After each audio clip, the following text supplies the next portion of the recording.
সকাল সকাল কাজে এসেই এই দেখো চলে এসেছে আমাদের দুধ চা, 4 জনের জন্য 4টে, আর এখানে আমতেল চানাচুর দিয়ে মুড়ি এসে গেছে।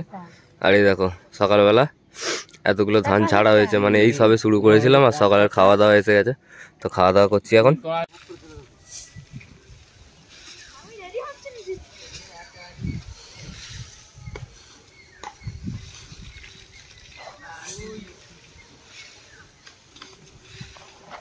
এই সকাল 6টা থেকে ধান ঝাড়া চালু হয়েছে, আর দেখো পেছনে এতগুলো ধান ঝাড়া হয়ে গেছে।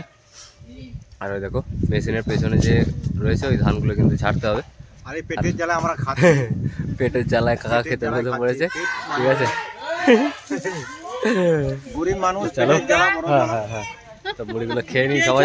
সকালে খাওয়া দাওয়ার মধ্যে কি কি আছে দেখে নাও, যে মুড়ি, চানাচুর, আলু সেদ্ধ, এ দেখো 1 টুকরো পেঁয়াজ, 2 টুকরো শসা, আবার 2টো কাঁচা লঙ্কা, ঠিক আছে।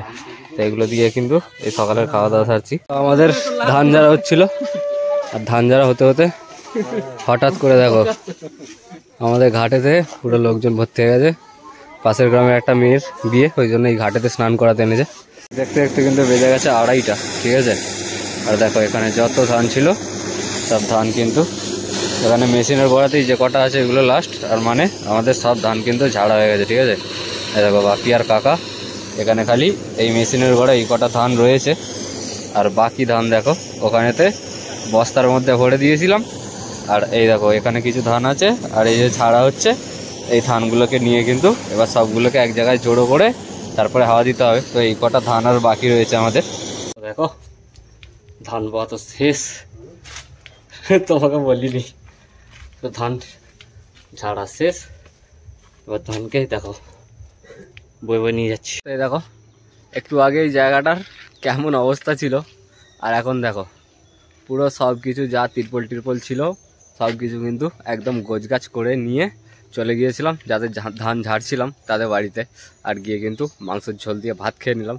আর গাইস মানে কি বলবো, কতটা পরিশ্রম করলে মানে কিছু পয়সা পাওয়া যায় সেটা তোমরা হয়তো জানবে না, কারণ তোমরা যদি ধান ঝেড়ে থাকো তাহলে বুঝতে পারবে ধান ঝাড়ার যে কী কষ্ট, ঠিক আছে। তো গাইস আমার আজকের ভিডিওটা কিন্তু এখানেই শেষ করলাম। আমার আজকের ভিডিও তোমাদের কেমন লাগলো কমেন্ট বক্সে কমেন্ট করে অবশ্যই জানিও, আর চ্যানেলে নতুন হলে চ্যানেলটিকে সাবস্ক্রাইব করে পাশে থাকা বেল আইকনটি প্রেস করে দিও। তো গাইস তোমরা ভালো থেকো, সুস্থ থেকো, পরিবারের সকলকে সুস্থ রেখো।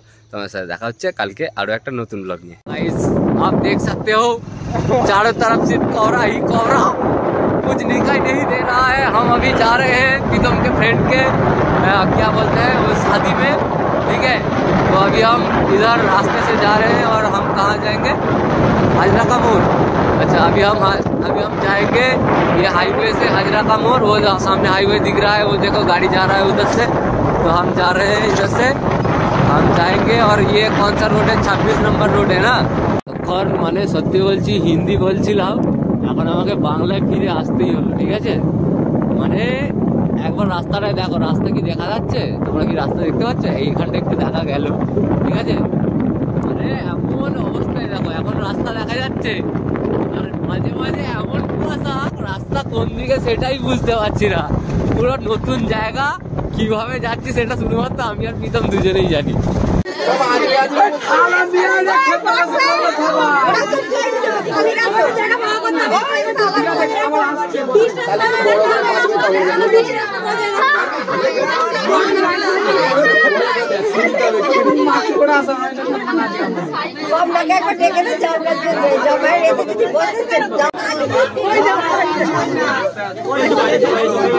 हाथ